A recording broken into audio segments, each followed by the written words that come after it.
All right. Begin broadcast. Humble Among Broadcast System special edition interview with the Backseat Boys back again. What We're up? gonna be what's up, guys? We've already been talking a little bit backstage, but I gotta act like this is the very beginning of something. So what's up, guys? Welcome to the show. How you doing? I'm doing good, Always, man. always great to be on. Hey, thank you for coming on. So I wanted to have y'all on because so much has happened with JCW, this whole GCW versus JCW angle that is brewing. Really JCW being a bit on the rise here, it seems. There's a bunch of stuff I want to talk about with that, but first of all, can you guys tell the audience what you've been up to, this never-ending Backseat tour you've been on? Yeah, we've been on the Backseat Boys Forever tour since February, basically.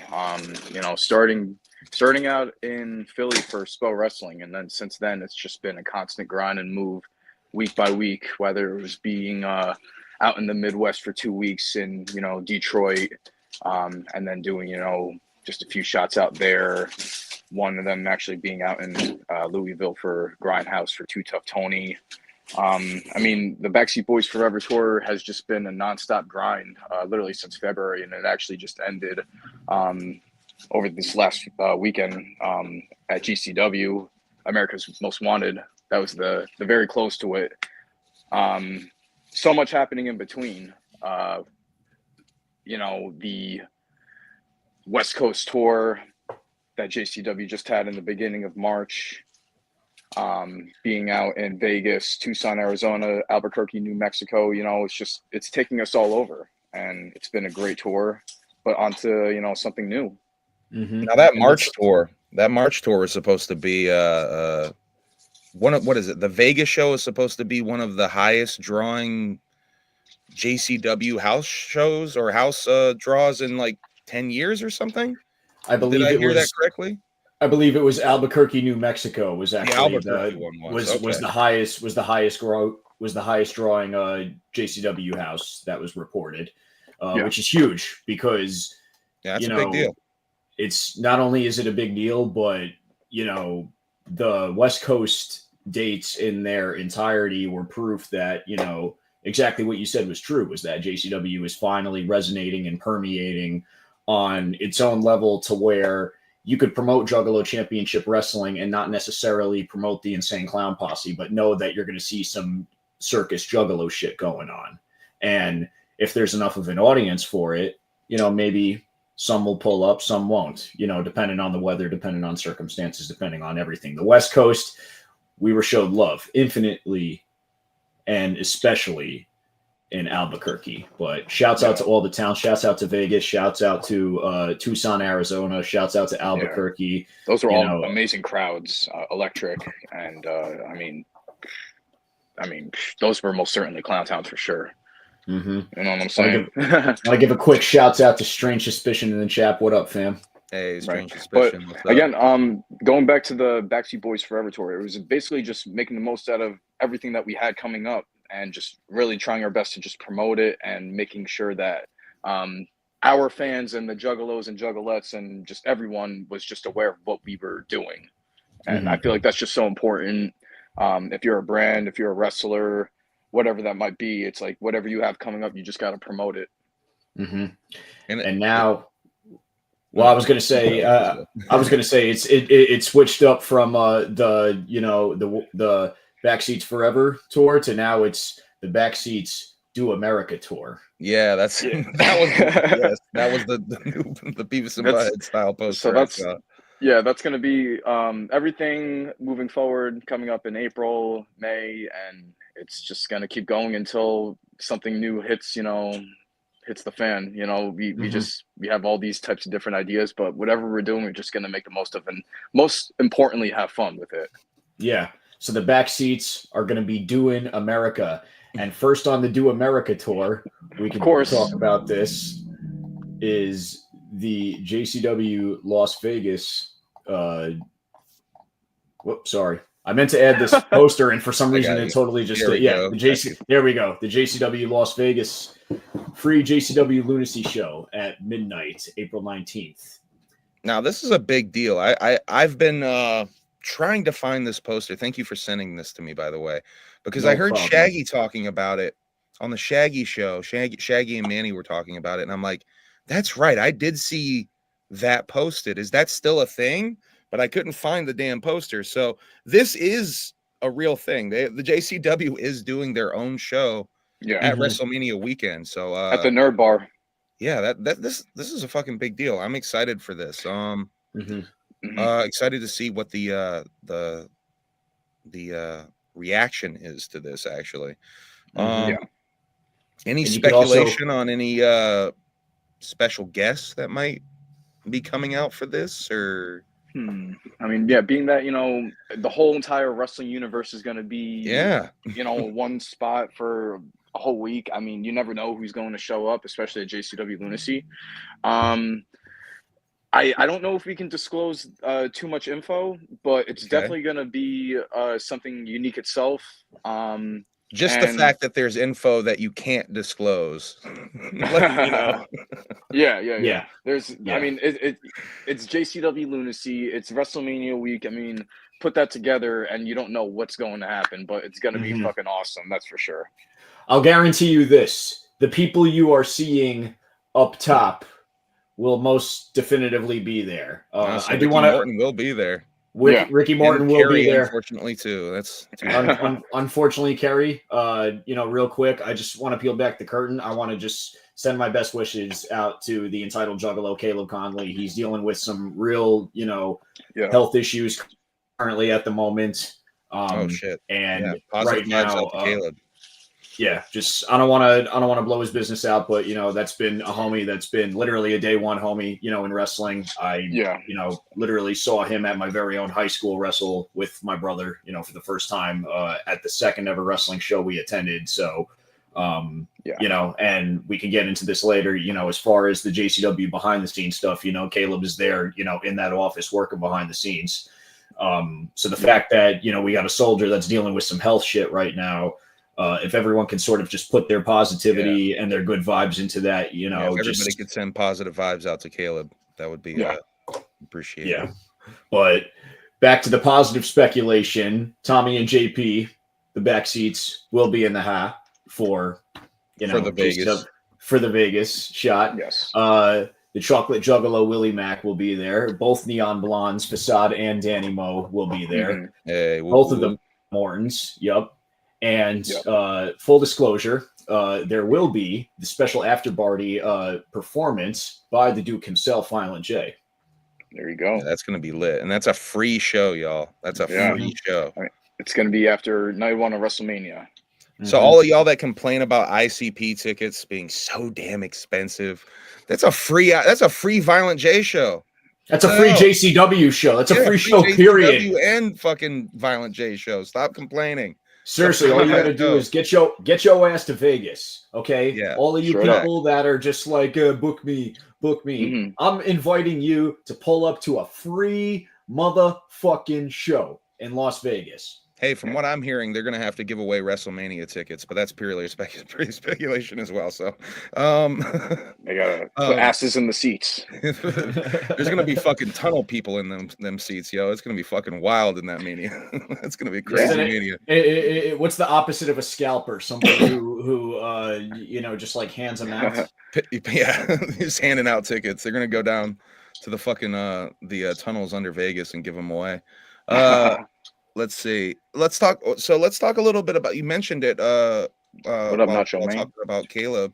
Let's talk about working for JCW in the office. JCW has an actual office. It's the way Jay put it on an interview is he wanted to set it up so it could be functioning without him being there. So if he has to go on tour, it can function sort of on its own. So that was the idea, was setting up a JCW home office. And y'all work at the JCW office, is that correct?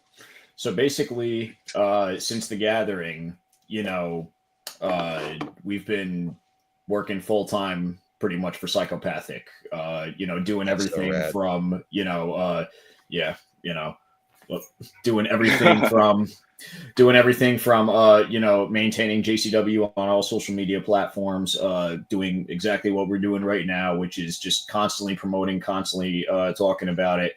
And then also just giving it all to our own wrestling careers and, taking on all bookings, both with and without Violent J, Johnny Cashmere, any of the guys that we've been associating ourselves with for the past 3 years and beyond that, we've just been nonstop grinding. The Train of Terror tour was, I don't want to take full credit for it because I'm not going to, but a lot of it was us two and Jay, and that was our brainchild, working with the commentary, working with production, working with, all of the talent, but it was mostly, myself and my brother with Jay, just and that the reason collaboration, like anything from Train of Terror up until this point has just been, Backseatz and, Violent J, just collaborating and, trying to see. Caleb as well, but on Train of Terror, Caleb showed up, I want to say, about halfway through. So, from that point on, it's been, it's been like us three and Jay, constantly in the meetings, constantly, texting back and forth, we have probably 4 separate chats, that we have to talk to because we're constantly in communication with each other. In February, part of the Backseat Forever tour was, we were living at Jay's for 2 weeks, basically. We got to do 5 shows, over the span of 10 days, and essentially book the entirety of that March West Coast loop. So like the first week out there, it was, half the week was working, in the office. And then by Thursday, Friday, Saturday, and Sunday, it was straight up just doing shows, 3 of them being out in Michigan. The last one being out in Louisville for Too Tough Tony. But, every day from Thursday to Sunday was just, wake up, checking in the office, for a little bit, hit the gym, and then it was time to go and do our shows. What's it like living with Violent J? Does he wake you up and make you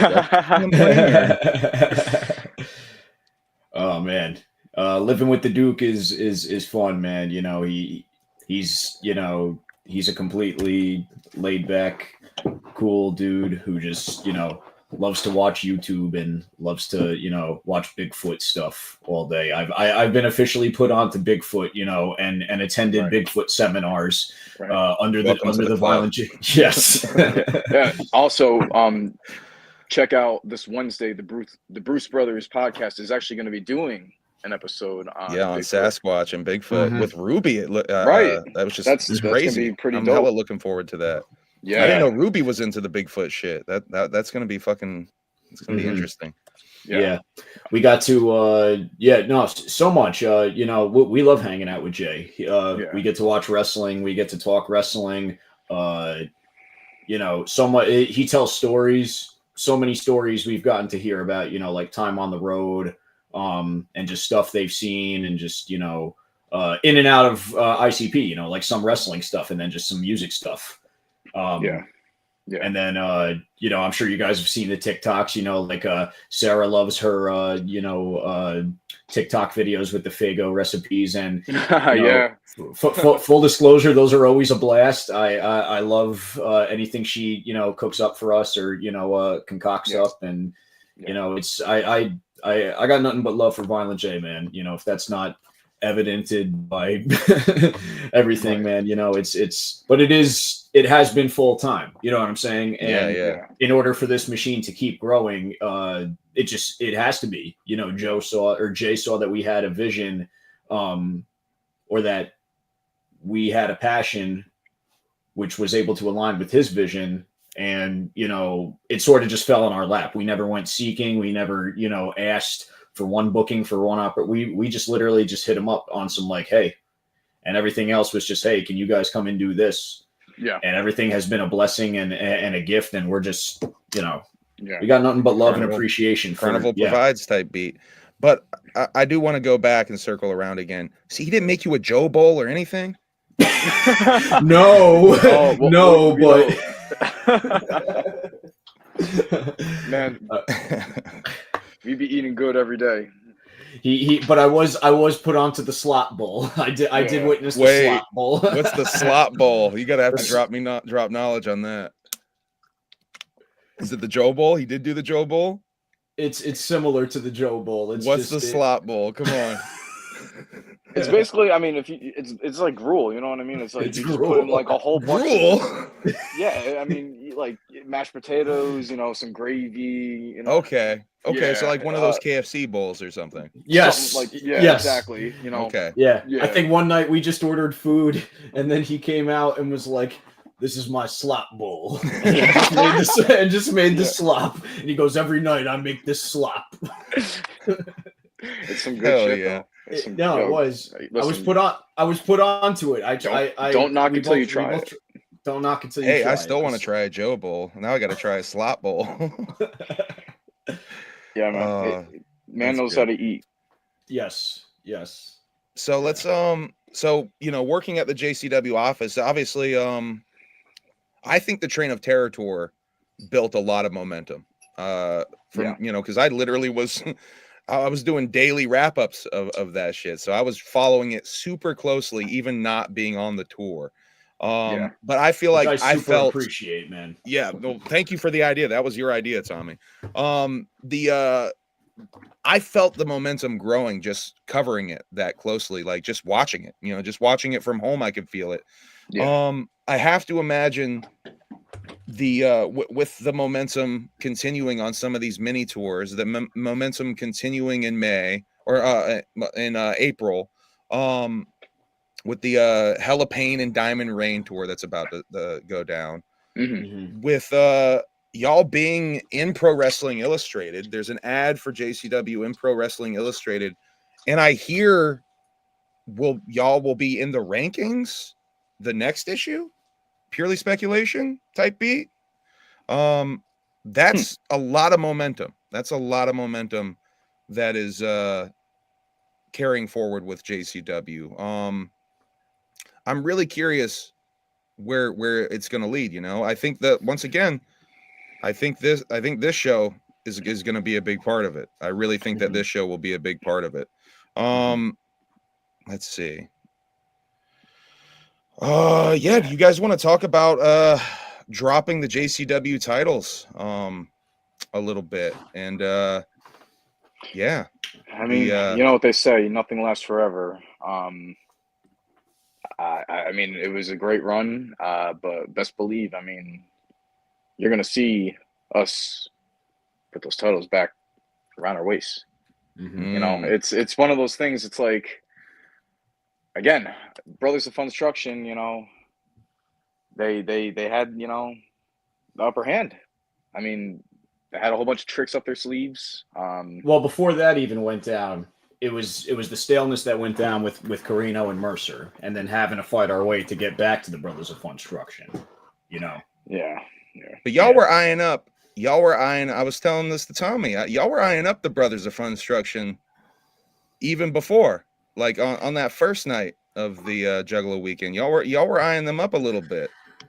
So what had happened was back in December, we had wrestled them at Big Ballers in Columbus. And, twice, we walked away with the belts without having necessarily beaten them.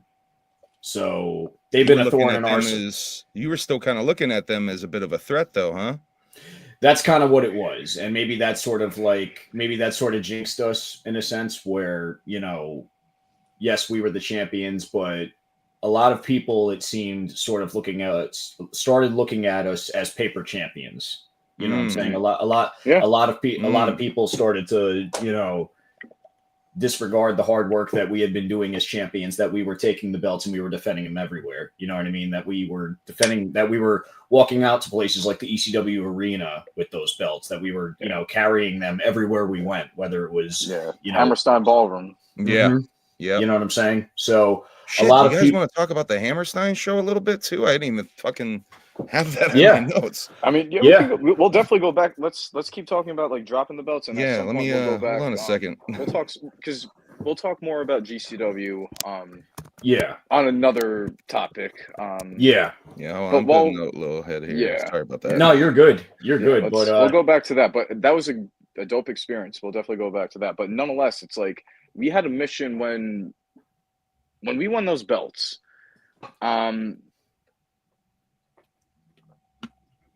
It wasn't just we're the champions. It's like we got to hold these belts with pride everywhere we go. mm-hmm.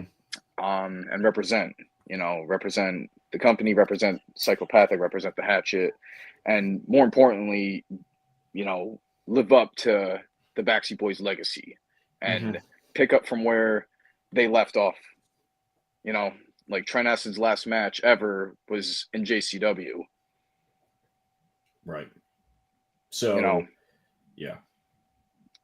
It was just one of those things. It was so important to us just holding those belts and so many levels, and it came with a lot of responsibility. It wasn't just you guys are the champs and you got to defend these. It's like there's a lot of weight that came with holding those belts.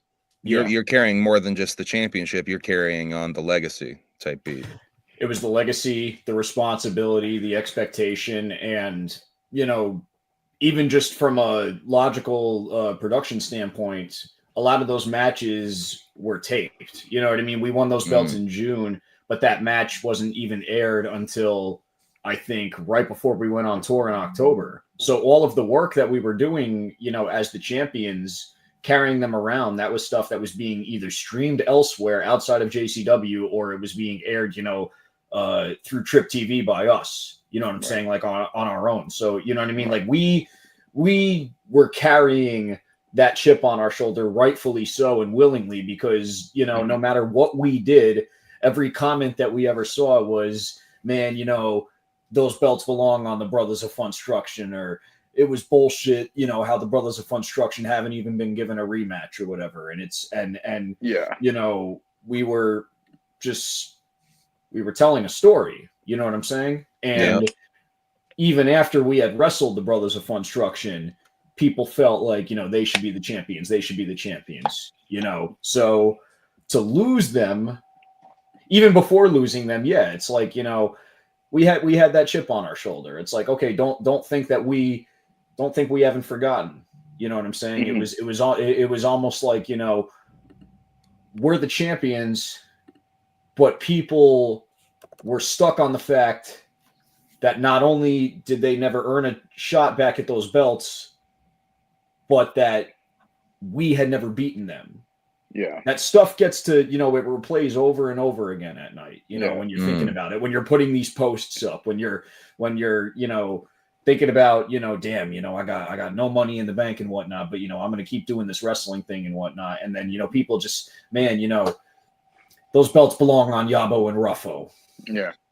But we will say this, the voice and the opinion of the fans, and more importantly, the Juggalodium, as we refer to it, runs deep, and it's very important. And that being said, it's like, we have to listen to y'all one way or another. And that's what it's all about, So that's so eventually, on the march, loop, if we want to, we could start getting into these shows, because I think that's where the natural story or progression takes. But wherever you want to go from here, Humble. So you were telling me that we were talking a little bit about the tournament. Mm-hmm. Yes. What can you guys tell me about that?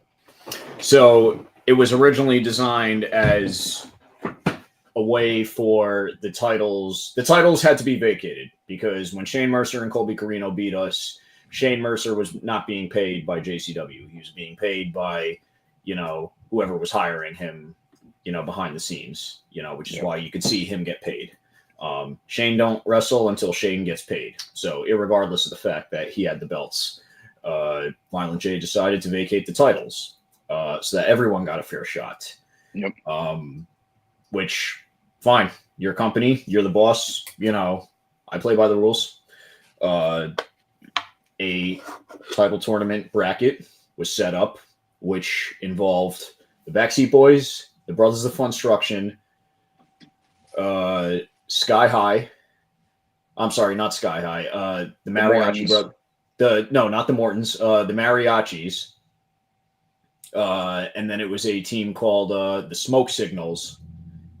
So those were the first 4 teams, and then it was Cocaine and Trap House Mike and the St. Clair Monster Corporation, which was Congo Kong and 7-foot-tall Painful Paul, led by Jasmine St. Clair. So those were the teams. The first night in Vegas, it wound up being the Backseat Boys taking on the Mariachis. We got that dub. So shouts out to them. You know, they were awesome tag team. Reminded me a lot of the Hit Squad, which is a team based out here in Jersey, originally made up of Danny Moff and Monster Mac. You know, just 2 big hosses, but they can move and they can dance. And you know, I really was a big fan of their gear. You know, the nice San Diego powder blue with the translucent colors. It was cool. But so that was the first match of that tournament. Then the next night was Tucson, Arizona, and the Brothers of Funstruction. Well, first Cocaine and Trap House Mike fought the St. Clair Monster Corporation, and basically all 4 of those teams got disqualified from the tournament because a no contest took place. They wound up brawling. The match got dropped. You've seen it. It was on JCW Lunacy, I believe 25 or 26, if I'm not mistaken. Whichever the Tucson show was. That was Tucson was 28. Or no, I'm sorry, no, because we were doing double feature. It was 20. It was 20. It was 27. It was Tucson. Yeah, Lunacy 27 was this match. Cocaine and Trap House Mike taking on St. Clair Monster Corporation. Lunacy 28 is the Brothers of Funstruction taking on the Smoke Signals, where they won that match. Mm-hmm. Weird Bob, Trap House Mike is dope. He was dope. Weird Bob, right. Shouts out to you.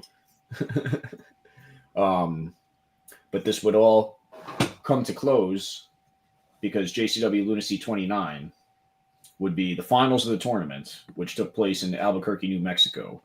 And the finals of the tournament were the Backseat Boys and the Brothers of Funstruction. And fair enough, they wound up beating us. But then they just had to rub it in our faces, literally. Yeah. I think, honestly, man, like, we would have had more respect for them if they didn't rub it in our face at the end, to be honest. Like, it started with a handshake, it ended with a handshake, but then right after that, they had to go and pull that. We were ready to walk away. Yeah. And then they just started clowning on us. You know literally. What I mean? Like, they literally clowned on us. So you think we're going to let that, like, I'd be insulted if that were. And this is the newest episode of Lunacy, too, that just dropped, right? Yeah. Yep. Newest episode of Lunacy that just dropped. You could catch it right now on Psychopathic Records YouTube. You can catch this clip right now on the social media. It's all there. Yeah. And it looks like y'all had a bad reaction to that clowning. Yeah. I mean, I don't think anyone would feel, good about being clowned like that after losing. Let alone also, again, like for the tag titles, it'd be different. I wouldn't even say it'd be different it would be different for just a regular, like, regardless, if you get clowned on, you're going to let that, like, come on. We got to stand up for ourselves. You know what I mean? We're the Backseat Boys. Come on. Yeah. I wasn't going out like that. So yeah. Do you feel like you went too far with your reaction? I guess. Or do you feel like you didn't go far enough? Shit, maybe. I don't. You listen. It takes a lot for the both of us to get mad and do something like that. I mean, that was pretty fucked up, if you ask me. It really takes a lot. I mean, on top of like beating us in a match and then doing that, like, I think they got what they deserved and then some.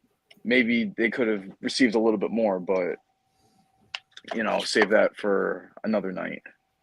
I'm going to respond with the old Pulp Fiction line with my boy Bruce Willis and say, I don't feel one way about it either way. Okay. Damn. Okay. Listen, I still got love, and I hope they got love for us. I hope the Juggalos still love us.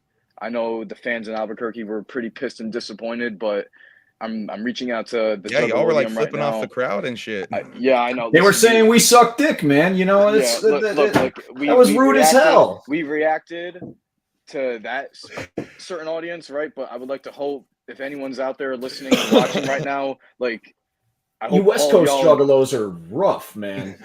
And Yeah. you juggalos in the chat, calling us backdoor boys and this and that. Yeah, like, Okay, tryna- listen, tryna- I got eagle eyes. Okay, don't fuck with a motherfucker. Just remember that. yeah, Don't fuck with somebody who was raised. Don't be trying to troll us either. Yeah. Like, you know, No. we come from an era that, like, you know, come on, like, that's We think you're looking at the king of trolls. Yeah, we think 3 steps ahead. Okay, we were raised on rat beef. We were raised on that. Okay, Yeah, we see all whatever we find that's like purely speculation that could be a jab at us. Like, we know what's up. Like, we think sometimes a little too deep in certain things, and that's keeping it a buck straight up. Okay, You know what I'm saying? Maybe to our detriment. We've been on that Art of War, Bone Thugs and Harmony vibe for quite a little bit, and then it's taken some people to kind of bring us down. You know what I'm saying? Yeah. It's like we have that in us. So that was it's a slightly different side to the Backseat Boys. Yeah, Fuck but I around and find out. still love my juggalos and juggalettes. And I love my real juggalos and Yeah. my real juggalettes. I love my juggalos. Just not the and ones juggalettes. chanting Listen. that you suck dick. Just not the But ones listen. that only care about 2 fools in face paint. Yeah. Let me There's tell more y'all, to it. like, real recognizes real. And if you are a fan of the Brothers of Funstruction, I'm sorry for y'all. I just am. Damn. So, needless to say, it's not over with the Brothers of Funstruction. It seems Far It seems from like it. Far Yeah. from it. okay. I'm gonna Shit. quote. I'm gonna quote my homie, the Scotsman from Samurai Jack. Far from it, laddie. You thought wrong, lad. Do y'all all right, you want to talk about JCW versus GCW a little bit? This America's Most definitely. Wanted show, the Hammerstein show. Yeah. It was a big deal that y'all were a part of the Hammerstein show, first of all. That made Hammerstein was me huge, man. happy as fuck to see. Kosuke was in the house Thank you. for that I shit. was I looking know for. he was so I was looking hyped. for Kosuke. He was up in the balcony gimmick there. He was gonna try to hang a fucking Hatchet Man. They were gonna spray paint a Hatchet Man on a I big was old looking out piece for of- that. Bro, they fucking dropped the ball on that. They should have just gotten Oh. a sheet somewhere from like a Walmart and spray painted a sheet or something. I told them, We- but they we were dropped out the there ball. on looking- that. While we're on that topic, because I did see that RVD kind of I guess they were going back to like how if he saw that if Cena wins we riot sign hanging up, like being in the ballroom, it was actually one of those moments like I really was able to like soak up everything, and I was looking for that Hatchet Man out there. Yes, so we all were. yeah, we just Kosuke, you let the Backseat Boys No, down. it's all right. No, it's okay because we knew Yeah. there were juggalos. Like they Yeah. they were them whoop whoops. We heard them Mhm. JCWs. It's just you know Right. what I mean. Like it was one of them. I was looking because there was that. Oh man, I'm sorry. So we'll walk you through that day real quick. Full disclosure: we had no inclination about anything because there wasn't an official flyer of ours put out. So I've come to learn in wrestling, it's like hard subject to change. Yeah, But even at TV, just because you're booked doesn't necessarily mean that you're booked to wrestle, or even necessarily mean that you have a guaranteed spot. It just means, hey man, come by. Yeah. Rule of thumb, especially when you're starting out in a company and when you're on a more or less verbal basis with a company. That's just full disclosure for anybody that doesn't know the game. We showed up. First person I saw was Too Tough Tony, and that's always a good sign because if you see Tony is an immediate good sign, good energy, and he's like the JCW Superman. He's like just everything is good when you're around Tony. that's the day one right there. Shouts out to him. Fucking love big him, shout dog. out to Tony. Yeah. So we were hanging out with him. We wound up seeing Brett. We got a Backseatz back, and I was like, okay, I'm feeling this energy. Just we're hanging out. We're hanging out with the Duke. Just the days going by. I don't really see a card. Nobody really knows much of anything. And then I'm given the word that we're going to be in the Battle Royal, like officially. So I'm like, okay, like I think that's when I was like, all right, it started to hit me. I don't know if I texted Humble before or after I found out that we were actually going to get the entrance. But when I found out we were actually going to get the entrance, I was like, that's when it fucking hit me. And I was like, oh shit, like a goal of mine or a goal of ours is about to be achieved rather. Because literally like if Cena wins, we riot. That's like one of my earliest like distinctive memories that like I have fondness over is like, you know, the Hammer Sign Ballroom, you know, whether it was One Night Stand 06 or Guilty as Charged, you know, all of those old ECW shit. The epicness just all from like 05, like the reunion, you know what I mean? Like that one alone was like so special and dope to see. Right. So to be able to just be there and then it was like, oh shit, no. We're getting a JCW entrance. We're coming out with the belts. We're coming out with Jay and with Tony. You know what I'm saying? It was just that hit me. And then we were in Gorilla waiting for Chicken Hunting to drop. And then it dropped. And I was like, all right, time to see if the Hatchet Man's out there. And I think you literally see as we're going out there, like we're looking and I'm looking around. I'm like, where's the Hatchet Man? Where's the Hatchet Man? And then we do the pose. And then there's that big whoop whoop happens. And I'm like, all right, just got to get to it. And the one thing I wish I took a little bit longer just on the entrance, but I was happy that we walked down, you know, we made eye contact with Hardcam, put the belts down and got in, but I wish I maybe would have taken a little bit more time on the outside. But it was a pre-show battle royal. Yeah, so, man. You know, I mean, there was a couple of matches, the battle royal, and I think there was one of the tag matches that were like some of the best matches on the whole show. The y'all's battle royal, and I think it was one of the tag matches that was also on the pre-show. That show was a little weird. Because of the stuff what happened with Allie.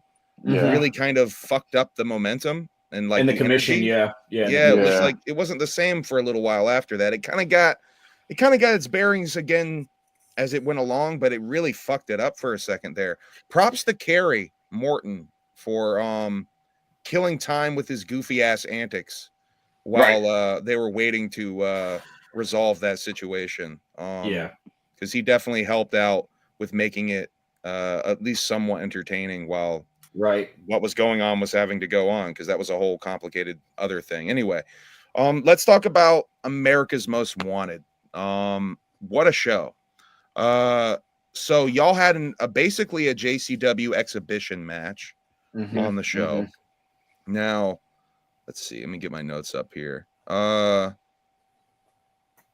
Bang and Matthews were in an opening match as well, right? 8-person tag match. We forgot to talk about that. They were not technically full-time JCW, but definitely JCW affiliates. Bang JCW affiliates, JCW affiliates. You also had the new guys in that match who we wrestled. Oh yes, that's right. That's right. Yeah. We actually got Bang and Matthews through GCW. You know what I mean? So okay. You know, that's just a little like, you know, tidbit there. Yeah. So I'm gonna have to ask you guys a question later then with that. Sure. Commentary team did mention there's a lot of juggalos in the house. There were a lot of juggalos in the house for this show for sure. There were. Yeah.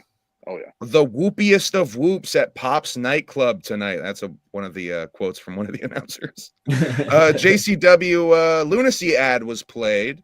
So no need to walk out the side door. They played. You guys got your advertisement played. No need to walk out the side door like WWF. They play an ad for the 2-day war as well on there. There was a really cool spot where the ringmaster was introduced by the GCW announcer Emil, and then the ringmaster introduces Violent J on commentary for y'all's match. The Wraith and the Backseat Boys versus Brothers of Funstruction and Danny Moe. Now, what can y'all tell me about that day, that match, leading up to, etc.? So that match, I would say, you know, at that point, we had been in the ring with everyone there. Yeah. And I think the general consensus was this might not happen again. We have to go into this with the attitude of this is not happening again. So it's up to us to represent JCW and make everybody look good. And I think that was the general idea that everybody had. I'm not going to speak on anyone else's behalf, but I know that. I think the common goal was, again, like, let's just show them like what JCW is all about. Yeah. You know, and I think we definitely did. Yeah. I think they were definitely on board by the end of the match. I don't think they knew what to fucking think when it first started, but I think y'all won them over by the end of the match. And Jay cut a promo on the announcing team. Well, not on the announcing team, but on the announcer feed, if you will. Says that he wants to earn their respect, and he has to go get ready to perform. Then he leaves. I was kind of hoping we get some more Jay on commentary, because Jay on commentary is some of my favorite shit ever. That GCW show, Backyard Wrestling last year, was one of my favorite shows of last year, if not my favorite show, just because Jay is on the whole thing, and when Jay could be funny. When Jay could be 3D, that's when he commentates best. You know what I mean? I like that he sort of has dialed it back and turned like his modern commentary into, like, I guess what would be considered like a television version of Diamond Donovan Douglas. But I love when Jay is involved, you know, in wrestling, you know, whether as a manager, whether as a commentary, you know, whether like play-by-play or color. You know, I think he's very good at what he does, and he definitely brought the energy to the commentary, especially, you know, if you go back and watch it, the Ruffalo's got his cock out, and and the way the chicken actually flips, it lands perfectly on JP's chest, and it was perfect. It was a really fun, solid match. We all had a blast, you know. Maybe a couple things, you know, again, that you know, we would have done if we would have known moving forward, just, you know, the type of crowd or audience it was going to be. But we were, I think, under the impression that because we were, you know, on Triller, let's divide it up 6 ways. Everyone get a slice. Everyone sort of just, you know, teamwork makes a dream work type of thing. But I think now, next time you see us in GCW, it's things are going to be a little bit different. Now there was after y'all's match, Caleb Connolly came out, and this was y'all kind of hit me to some behind the scenes stuff. This was sort of a last minute replacement match, a throw together, because there was supposed to be a different match that was going to go on involving Caleb and Willie Mack, if I heard correctly. Yeah, it was originally supposed to be Willie Mack, but Willie had some travel issues. Willie had some travel issues, so he didn't make it. So it ended up being Caleb, Jimmy Lloyd, Blake Christian, and Macha Slamovich in a four-way match. So some JCW representation once again. I believe he did come out with the American Championship. So some representation. But the main event of the night, and what a fucking match! JCW versus GCW match. Too Tough Tony and Mickey Knuckles with Violent J on the outside versus the Rejects. What a fucking match! I was just rewatching it before we did this too, to get some more thoughts on it. Fucking bloodbath, man. Props to Mickey, because she took a beating. It's fucking crazy. Mickey took a beating. What a match. She either just got done in Scotland or she's still in Scotland and is traveling home. But let me just give Aunt Mickey her flowers real quick. Mickey Knuckles, if you don't know, is the toughest bitch in wrestling. She has been for over 20 years. She's tougher than any dude in any locker room, and she could outfight and, you know, outbrawl anyone. That being said, a hell of a run this past year. She has. She absolutely has. That being said, there were several points in this match that, you know, someone who is all but numb to wrestling, especially deathmatch wrestling, I got uncomfortable, because at the end of the day, that's Aunt Mickey. You know what I'm saying? Like, you don't hurt Aunt Mickey. So Yeah. I want to talk about it. Fuck it. The spot there's 2 spots that I was like, that's insane. The face through the glass door. The shadowy, like almost shower glass door, whatever the hell that was. That was insane. She obviously started leaking pretty bad after that. But I think what caused even almost more damage, it's hard to tell, was when they threw the light tubes from the inside of the ring to the outside to her. That's She was what on it the was. outside. Yeah. She was leaking. There's a close-up shot of the floor. And like you just see puddle, like literally dripping and puddling of blood. And it's one of the more hardcore death match imagery, some of the more hardcore death match imagery I've ever seen.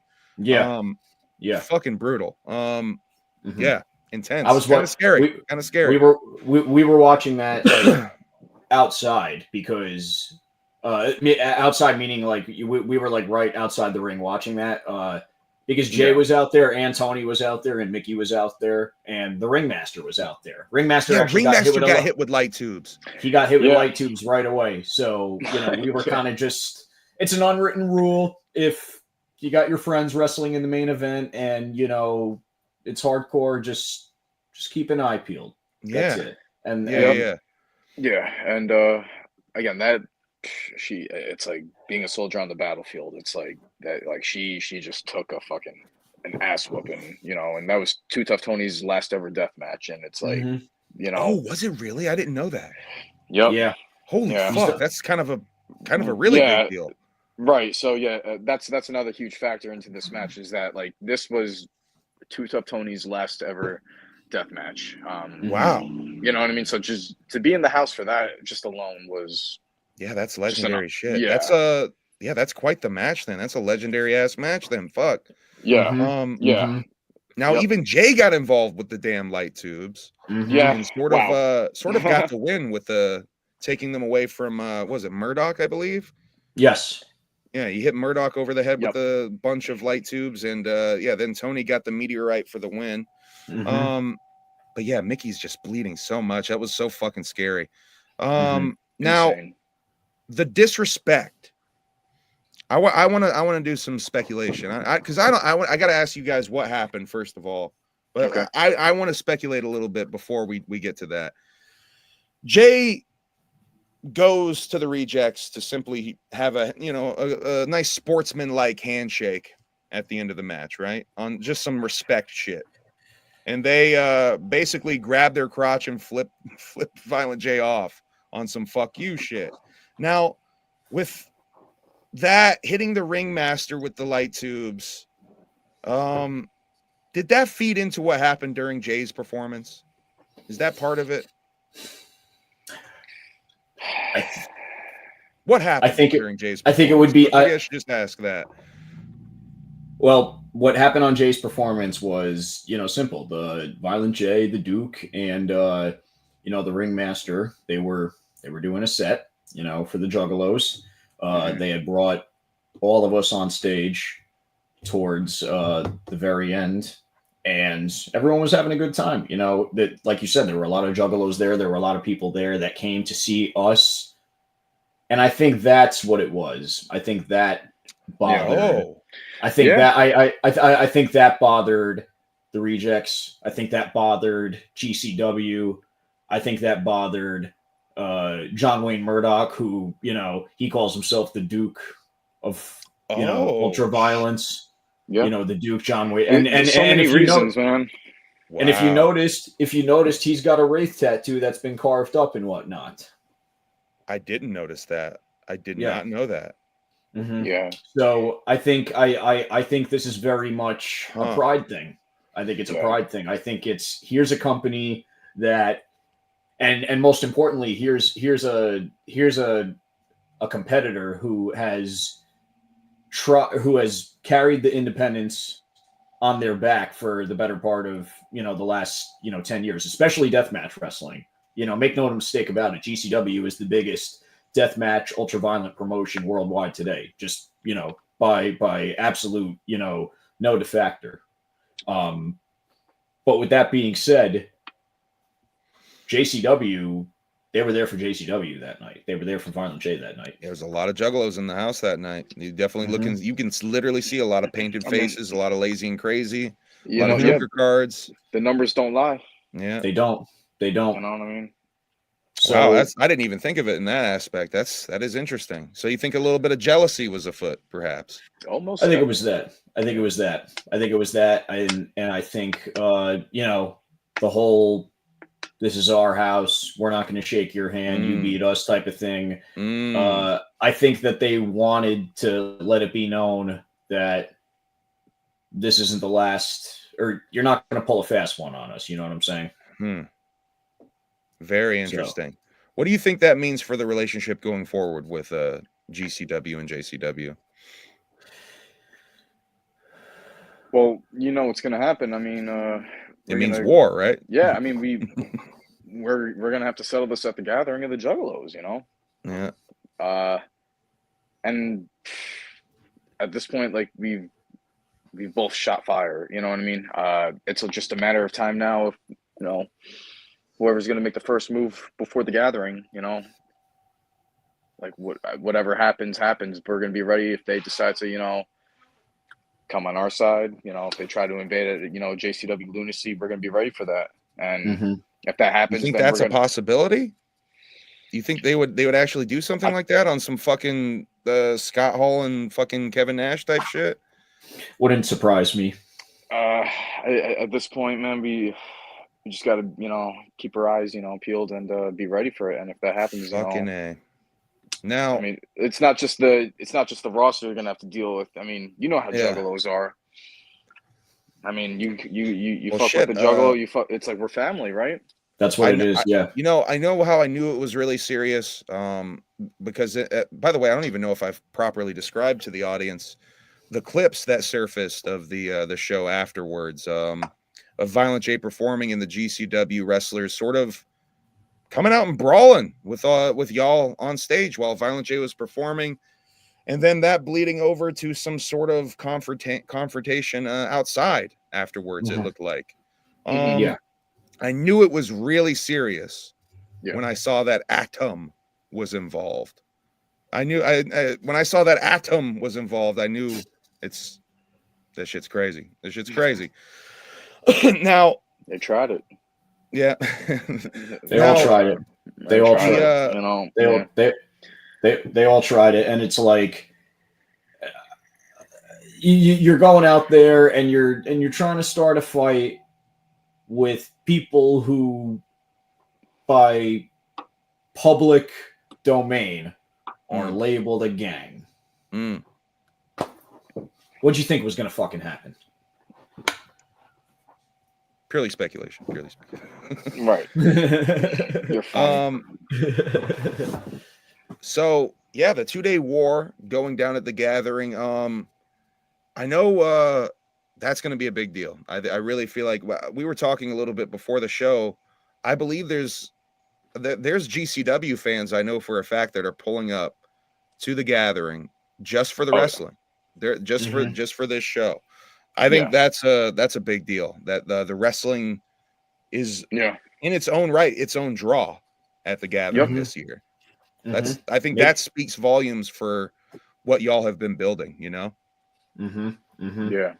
And, I mean, I think just again, wrestling and Juggalo culture, you put that together, it's like I think it's just going to be an epic gathering this year. Yeah, it really is. I'm really excited. Again, just based on what happened last year and just all that good vibe and good energy and whatnot. With all the Juggalos and all the fans, just bring in that GCW mix now, or just in general wrestling fans. I mean, I think it's going to be a wild gathering, and this is going to be epic and legendary. For the first time ever. Yep, continue, Tommy. My bad.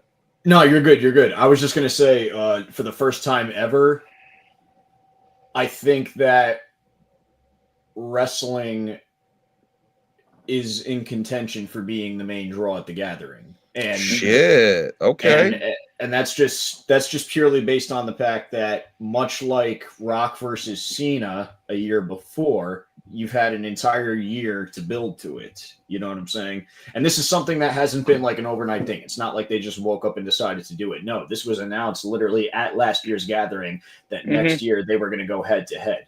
And logistically speaking, it's gotten taken and turned into this whole other shit with this, you know, with this whole them interrupting our concert. That was never talked about. You know what I'm saying? So like the fact that we just said, hey, we're going to do friendly competition. They took it to a level, and then, you know what I'm saying? Now it's escalating. It's escalating to where this is like, you know, this is an entire invasion of our home operation. It's like, would the WCW versus WWF invasion, if it were to happen at WrestleMania, that's literally what we're getting here at the gathering. We're getting the actual GCW, JCW invasion, and it's popping off at our WrestleMania. It's like an indie version of the invasion angle. Correct. Yeah. You know, I wanted to highlight this comment from Whoop Conda because that's actually what I was about to bring up. I know at Lost Lands, I think I probably have rattled off to you guys about this before. I know at Lost Lands they have this area that they really manicured Legend Valley this past year. They had this stage called the Crater, and it's they basically flattened it out, and I think the wrestling would go really nicely over there. I don't know who you have to talk to pass that information up, but it's something to think about as far as like perhaps getting the wrestling its own little area, not being on the stage, because I know there's a bit of a if you're in the audience or whatever, if you don't make it on the stage itself, it's kind of hard for people that are on the dirt to watch the wrestling, because and I think if it's a bigger draw this year, you're gonna have less people, you know, you're gonna have more people out there in the audience who aren't going to be able to see it that well. So it's just something I want to throw out there, because I do know for a fact, because I was at Lost Lands, I saw it. They did change a whole little area that might be perfect to tuck the wrestling right down in there. Is that the main like point of contention with like the wrestling being on the main stage? Because I've seen it. I do think that is the main point of contention, because people don't like that if you're in the if you're actually like in the audience area, if you will, like you can't really see up on the stage because there's people there, and shit, there was like bleachers, I believe. No, that was just for the taping. That was just for the taping, right? Yeah. Right. Yeah. So then they opened the curtains the second night. Yeah, Lunacy was like with the stage and everything all closed off. And then they had everything they closed opened off. it up. Yeah. Yeah. Then they opened it for Bloody Mania. Yeah. Yeah. So I know from a logistical standpoint, and again, this is only like full speculation. That was only our first gathering. This is only like we're brand new to, you know, everything. So a lot of this is learning as you go. From what I imagine, I think it's on the main stage just for production reasons, because they have it set up to where if the wrestling is not going down, it's slid off and it's off to the side, and then you know they put it to where it needs to. I know that Legend Valley in general, like, I mean, we've all been there. We've driven through it. It's a nightmare to have to travel through. So I think it's having the ring set up in an area other than the main. I think ideally, my vision for it would be the ring would just be set up there the whole time. Yeah. You would just set it up, and you wouldn't have to even move it. So it would almost be less work, because it would exist in this area. You know what I mean? Yeah. Just something to think about. I'm just trying to throw out ideas that I think would truly help. We're down for. I'm sure there's many different factors. I mean, again, I think he wants it on the main stage just because, again, whatever happens on the main stage, it's like that's probably where, like, the most exposed. Everyone knows it's easy to find. You probably get the most exposure. It's also the closest to where, you know, all of like a lot of the production stuff is behind main stage. So I think that's that part too. Backstage is right there. It ultimately comes down to, I think it would be best if it were on main stage, just because it's easier to monitor the ring. God forbid if, like, let's say we left that on a separate stage, like somewhere, you know, we leave it out overnight. Who knows what's going to happen overnight? Or Juggalos are going to get in there and do their own wrestling matches. Yeah, they'll have their own Bloody Mania, and then wake up the next morning and blood and guts all over. Yeah, now we gotta change the whole mat because Juggalos bled on it all night. So I think it just comes down to that. Yeah, I listen. I'm all for. I love different ideas for different designs. I mean, personally, I'd be down for the ring over by the Ship of Fools, and then this way I could jump off the Ship of Fools, while That would be Clockwork E insane. is while Clockwork E is doing a set. You know what I'm saying? That would be dope. Oh my but That but would be insane. but no, I wouldn't mind it over there. Actually, I like it over there. So it would be fun. That's actually where we met. Was Yeah, over that's by where the we Ship yeah, of Fools. facts. That is where we met. Holy shit. Yeah, we saw Yeah. that wedding. The Juggalo wedding, yeah. And the Yeah. butt and the And the butt guy rockets. shooting rockets out his butt. Yeah. Hell yeah. Ah, memories. Oh, it's the best. Gathering memories. What up, Nacho Main? Yeah, not So anyway, yeah, logistically speaking, I think that's why they do it. I think it's just, that's where all the production sits. That's where all the trailers are. That's where a lot of the guys who are doing the set changes are. So, having it right there, I think it just makes it easier for production, because that's really the only area that is sort of off limits to everybody at the gathering, unless you're actually like working the gathering, so to say.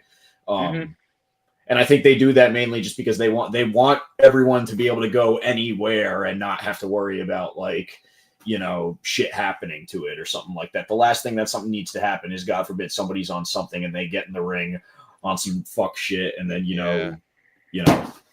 it's dangerous. But yeah. I do think that there are positives and negatives to everything.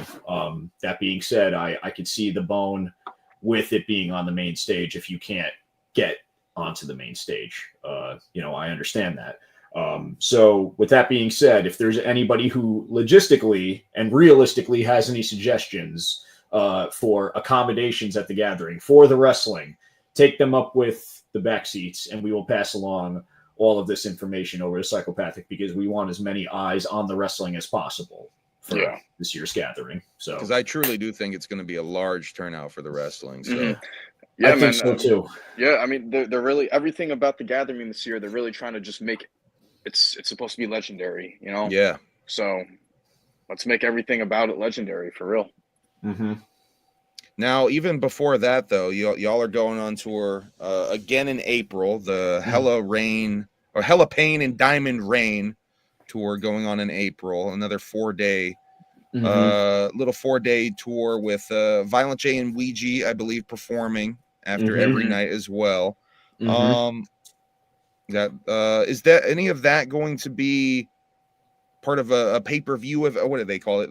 Premium paid content events or something now? They don't call them pay-per-views anymore. Is that going to be a pay-per-view event or just all pre-tapes? What do they call it? A premium live event? Yeah, that's what they call it, Tommy. Yeah. Thank you. Thank you. So I think the plan for this upcoming tour, the first 3 shows are going to be Lunacy tapings. And then the last one, are they all 4 going to be Lunacy? Or no, you had it right. You had it right. The first 2 shows, which are in Illinois, Gillette, I believe Gillette and Bellevue. Let me pull that up real quick. Gillette, Bellevue, and Cleveland, Ohio, which I'm really excited. Lunacy tapings. Those are going to be Lunacy tapings. I'm really excited to get back to Cleveland. It'll be the Backseatz first time wrestling in Cleveland since 2017. April 24th is in Rockford, Illinois. April 25th is in Joliet. And April 26th is Cleveland. April 27th is Columbus, Ohio. Columbus, if I'm not mistaken, I believe is going to be our first Triller pay-per-view or premium live event this year. Awesome. Yeah, that's the plan right now.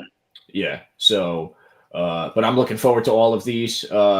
As I was saying, before, this is our first time going to be in Cleveland since 2017.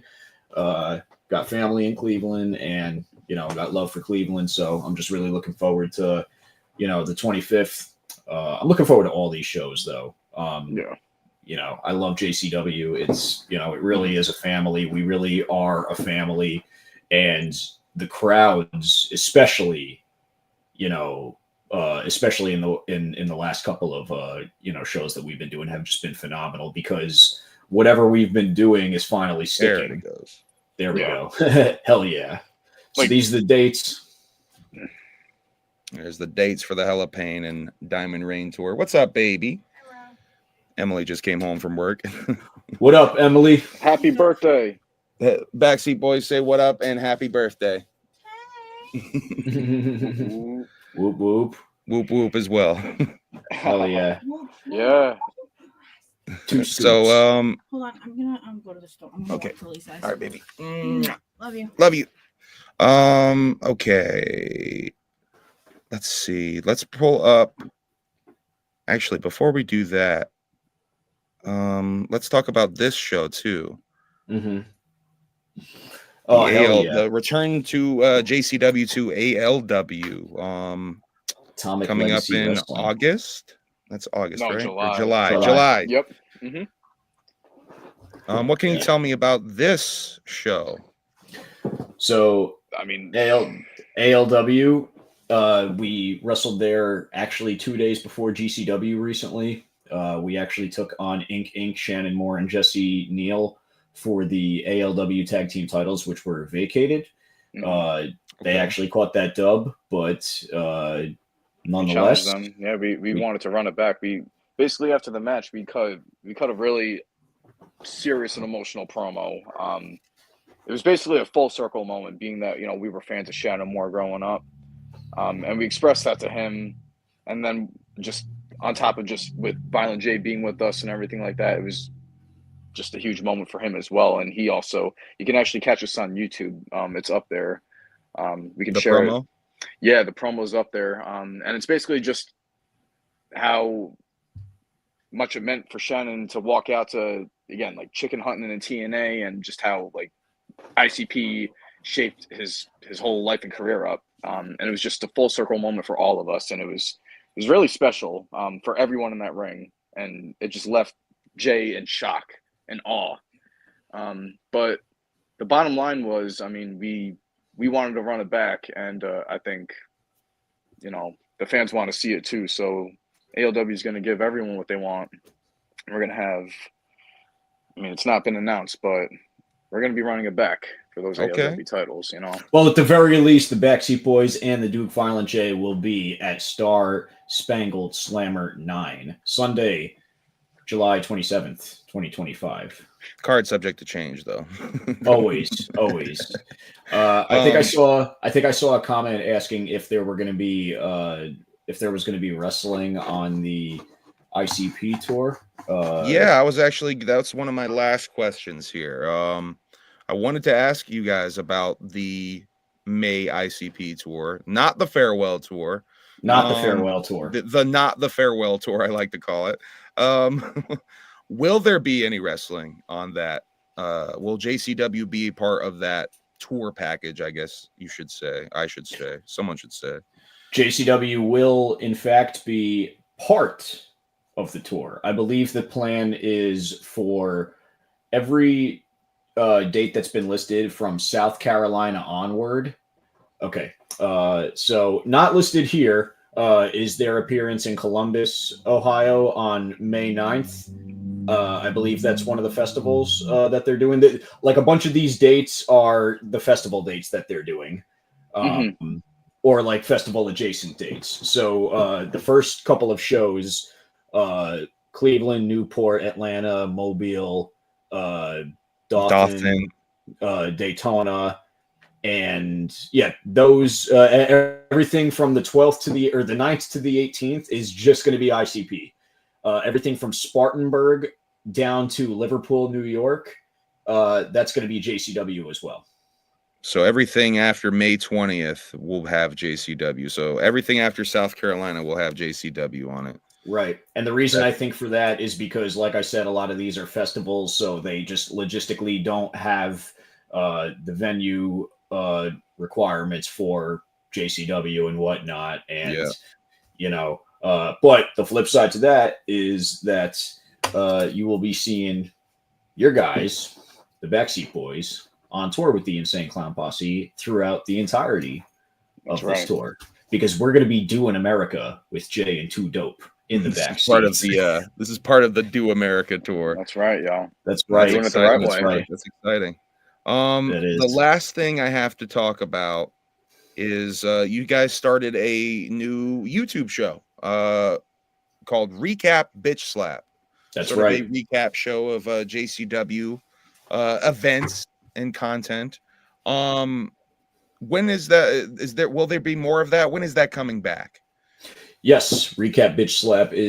Episode 2 is currently in its pre-production phases. Awesome. The reason for that is simply because we are just trying to get back into current circulation of JCW Lunacy. So basically, this next upcoming Lunacy that's set to drop on Thursday is going to be the final Lunacy that we have in pre-tape. So once that's done, everything that will be taking place will essentially be, taped to be shown. So by that point, we'll have enough content to be able to go back and recap everything and give it the bitch slap that it needs to catch everyone up to speed. Awesome. And so if anyone has any suggestions for the Broken Spine Rewind, which is the segment where we review classic JCW events, again, you can take them up with us. We will be reviewing one classic JCW event, and it's not limited to Bloody Manias, and it's not limited to gatherings. So if there's any JCW footage that you want reviewed by Tommy and JP personally, feel free to send it to us, and we will be reviewing every episode of JCW Lunacy from Juggalo Weekend up until Albuquerque, New Mexico. So that's going to be a total of, I want to say, 10 total Lunacy episodes that we'll be reviewing. You're also going to see some behind-the-scenes stuff from Psychopathic. You're going to see some stuff of all the JCW guys wrestling outside JCW. So for anyone who's been keeping up with, the Brothers of Funstruction and Cocaine and Mickey Knuckles and Too Tough Tony and Richie Boy Briar Wellington and Jeeves and the Backseat Boys and Tarzan Duran, you'll be seeing little tidbits of all of that in the recap bitch slap, as well as, promotional material for everything coming up. By the way, Jeeves has been hired as a sort of chat servant, it seems, for the Bruce Brothers podcast. That was big shout out to see. Jeeves. Yeah, big shout out to Jeeves. Yeah, right. Jeeves is the man. He is. He's the man. servant. No, but seriously, shouts out to him. Jeeves has always been a great utility player at JCW since day one. He runs For Us Wrestling over in Livonia, Michigan. So definitely keep up to date with him. He's super funny as well, and one of the most entertaining guys on the microphone. So shouts out to him. Yeah, big shouts out to Jeeves. Shouts out to all of JCW. Shouts out to the Backseat Boys. Shouts out to Violent J and Psychopathic Records. Thank you guys for coming on here once again and catching us up on JCW. For some of us that didn't know, y'all dropped knowledge on me with a couple of fucking things today. It's not even nighttime yet. Right. But y'all definitely dropped some knowledge on me. Hella. I now know that slop bowls are a thing. So you guys have actually entered a new Violent J recipe into the Juggalodium tonight. So that's exciting. Yeah, fucking good shit. So I'm pumped. All right. I'm going to get out of here because we're going to go to the grocery store real quick to figure out what we're going to have for dinner. Maybe you guys can get some slop bowls for tonight. Yeah, maybe we should make a fucking slop bowl. Try some slop bowls. Everyone try some slop bowls for real. Everyone submit your new bowl of slop recipes, and we will be reviewing them. Yeah, how about that? Cheesesteak slop bowls is what I think we're about to do. Yeah, basically, so the main base of a slop bowl, again, the best slop bowl in my opinion would be ground beef. It's like a rice bowl, you know what I'm saying? And then you can put mashed potatoes. It's gruel, Gruel is basically a whole bunch of different thing called gruel. That's what it's called, for real. No, but it is. It's more eating like you're in prison than it is eating like it's a delicacy. That's why it's called a slop bowl, because you just got to get a whole bowl of. And then it's all topped with just a whole bunch of hot sauce and just some mozzarella cheese. Yeah, I was gonna say cheese got to be involved in here, right? All 5 different kinds of cheeses. So my Juggalodium, for real. Make your own slop bowl. Yeah, make your own slop bowl. I think the idea is what I'm getting is it's wildly customizable. It's whatever you want it to be. Yeah, just whatever it is, just throw it in the slop bowl. The slop bowl is much like life. It's whatever Send- you want it to be. It's whatever Yeah. you make it to be. Send us your slop bowls. I'm Yeah, really send slop bowls. Fuck yeah. Yeah. Send us All your right, slop bowls. guys. On that note, I'm gonna get out of here and we're gonna go make a slop bowl. Enjoy. Hey, thank you guys. Whoop whoop Whoop, whoop. Much clown love to all. Clown love. and broadcast.